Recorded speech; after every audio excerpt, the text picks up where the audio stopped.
নমস্কাৰ, ডিজি আছাম ব্লকৰ কৃষি সম্পৰ্কীয় অন্য এটা ভিডিঅ'লৈ আপোনালোকক স্বাগতম জনাইছোঁ। আজি মই ক'বলৈ লৈছোঁ কাউন্সিল এক্টিভ হাৰ্বিচাইডৰ বিষয়ে।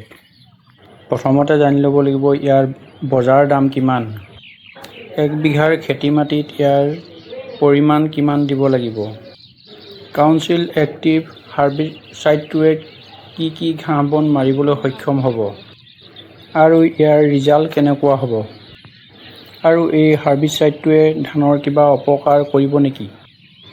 কৃষক বন্ধু, কাউন্সিল এক্টিভ ঘাঁহ বন মৰা দৰৱটো সাধাৰণতে খেতিয়কে পথাৰত ঘাঁহ বন ওলোৱাৰ পাছতে ব্যৱহাৰ কৰিব লাগে। কাউন্সিল এক্টিভে ৰোৱাখিনি একো ক্ষতি নকৰে। ই অকল পথাৰত ওলোৱা যিকোনো ঘাঁহ বন সম্পূৰ্ণৰূপে নাশ কৰে আৰু ধান গছৰ ৰঙাও নপৰে। কেতিয়াবা খেতিয়কে ঘাঁহ বন নিয়ন্ত্ৰণ কৰাত অসুবিধাৰ সন্মুখীন হ'বলগীয়া হয়। নিশ্চিতভাৱে খেতিয়কে পথাৰত কাউন্সিল এক্টিভ ব্যৱহাৰ কৰিব পাৰে। ই ধানৰ গ্ৰোথটো ভাল কৰে। এই কাউন্সিল এক্টিভটোৰ ভিতৰত দুটা কেমিকেল পোৱা যায়। ইয়াৰে এটা হ'ল টিৰাফৰ্মন 20% আৰু আনটো হ'ল ইথক্সি ছলফুৰন 10% WG। এই কেমিকেল দুটাই আপোনাৰ ফচলৰ ওপৰত একো বেয়া প্ৰভাৱ নেপেলায়।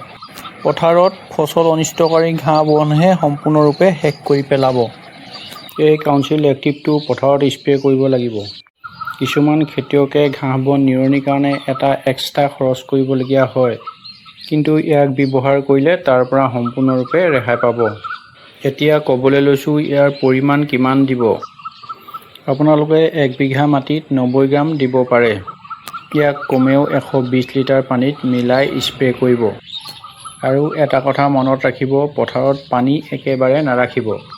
স্প্ৰে' কৰা 3-4 ঘণ্টা পাছতহে পথাৰত পানী ভৰাই দিব। কমেও 1 সপ্তাহ পথাৰত পানী ভৰাই ৰাখিব, তেতিয়া ঘাঁহ বনবোৰ সম্পূৰ্ণৰূপে গেলি শেষ হৈ যাব। এতিয়া ক'বলৈ লৈছোঁ কাউন্সিল এক্টিভৰ দামৰ বিষয়ে। কাউন্সিল এক্টিভ বজাৰত সৰু আৰু ডাঙৰ দুই ধৰণে পেকেট পোৱা যায়। ইয়াৰ সৰু পেকেটটো 200 টকাত পোৱা যায়। আপোনালোকৰ মাটিৰ পৰিমাণ চাই সৰু বা ডাঙৰ পেকেট ক্ৰয় কৰিব। মই এই কাউন্সিল এক্টিভৰ বিষয়ে নিজেই খেতি মাটিত ব্যৱহাৰ কৰি পোৱা সম্পূৰ্ণ অভিজ্ঞতাৰ পৰা ভিডিঅ'টো আপোনালোকলৈ আগবঢ়ালোঁ। মই আপোনালোকলৈ আগবঢ়োৱা ভিডিঅ'টো চাই অকণমান যদি উপকৃত হৈছোঁ বুলি ভাবিছে, তেনেহ'লে মোৰ চেনেলটো লাইক, কমেণ্ট আৰু ছাবস্ক্ৰাইব কৰিবলৈ নাপাহৰিব।